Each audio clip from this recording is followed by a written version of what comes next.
আসসালামু আলাইকুম রহমতুল্লাহ। ক্ষমতা চেয়ে নেওয়া যাবে কিনা? যদি আপনি যোগ্য নেতা হন আর লোকেরা যদি আপনাকে জোর করে ক্ষমতায় বসায় তাহলে তো কোনো অসুবিধা নেই, কিন্তু ক্ষমতা চেয়ে নিলে সেটার বিধান কী হবে? আমি কোরআন ও হাদিস থেকে কোনো আলোচনা করব না, আমি আলোচনা করব এই বইটা থেকে। খেলাফত ও রাজতন্ত্র, মাওলানা মওদুদী রহিমাহুল্লাহ বইটি লিখেছেন।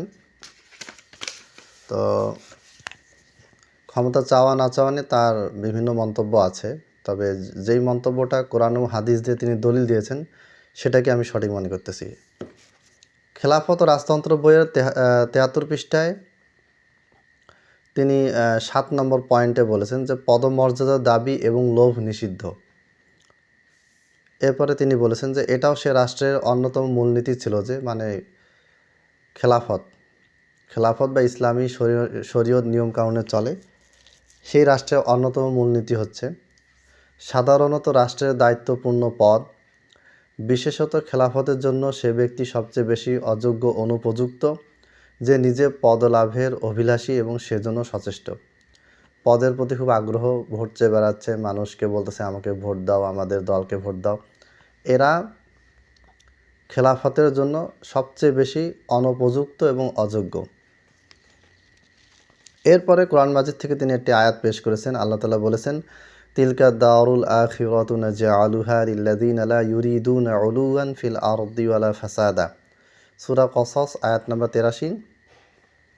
আল্লাহ তাআলা বলেছেন, আখিরাতের ঘর আমি তাদেরকে দিব যারা জমিনে নিজের মহত্ব খুঁজে বেড়ায় না, বিপর্যয় সৃষ্টি করতে চায় না। আচ্ছা, এরপরে একটি হাদিস তিনি লিখেছেন। হাদিসটি হচ্ছে নবী করিম সাল্লাল্লাহু আলাইহি ওয়াসাল্লাম বলেছেন, ইন্না ওয়াল্লাহি লা নুওয়াল্লি আলা আমিলনা হাজা আহাদান সাআলাহু আও হারাসা আলাইহি। আচ্ছা, আল্লাহ শপথ, এখানে যে জের জবর যা আছে তাই আমি বলতেছি, কোনো আমি চেঞ্জ করতেছি না। আল্লাহর শপথ, এমন কোনো ব্যক্তিকে আমরা এ সরকারের পদমর্যাদা দেই না যে তা চায় এবং তার জন্য লোভ করে। 32 নম্বর টিকা, হাদিস বুখারী কিতাবুল আহকাম অধ্যায় 7, মুসলিম কিতাবুল ইমারত অধ্যায় 3। আরেকটা হাদিস মাওলানা মওদুদী লিখেছেন, তিনি সেটা হচ্ছে যে ইন্না আখওয়ানাকুম ইনদানা মান তালাবাহু। যে ব্যক্তি নিজে তা সন্ধান করে, মানে ক্ষমতা চেয়ে নেয়, আমাদের নিকট সেই সবচেয়ে বেশি খেয়ানতকারী। 33 নম্বর টিকা, আবু দাউদ কিতাবুল ইমারত অধ্যায় 2। এরপর একটা হাদিস তিনি উল্লেখ করেছেন যে ইন্না লা নাস্তাআমিলু, এখানে নাস্তাআমিল লেখা আছে, আলা আমালিনা মান আরাদাহু।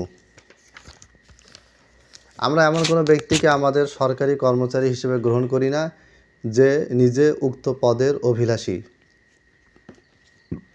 কানজুল উম্মাল 6ষ্ঠ খণ্ড হাদিস 206। ঠিক আছে। এবার একটা বক্তব্য তিনি উল্লেখ করেছেন, সেটা হচ্ছে ইয়া আব্দুর রহমান ইবনা সামুরাতা লা তাস আলাল ইমারাতা, মানে যে জবরে ভুল দেওয়া আছে, আচ্ছা হোক, সমস্যা নাই। ফা ইন্নাকা ইজা উতিতাহা আন মাসআলাতিন উকিলতা ইলাইহা ওয়া ইন উতিতাহা আন গায়রি মাসআলাতিন উইনতা আলাইহা।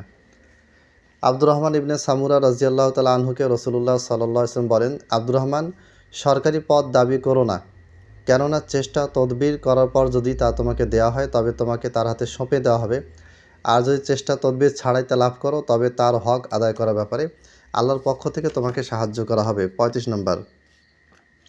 আচ্ছা, এরপর যা হোক, তিনি এটা বলেছেন। এখানে ইউসুফ ইসলামের যে ক্ষমতা চেয়ে নেওয়ার কথা বলা হয়েছে সেটাও তিনি বলেছেন। যারা বলে যে ইউসুফ ইসলাম ক্ষমতা চেয়ে নিয়েছিলেন, বাদশাকে বলেছিলেন যে আমাকে অর্থমন্ত্রী বানান, আমি সব কিছু ঠিক করে দিব, তো এটার ব্যাপারে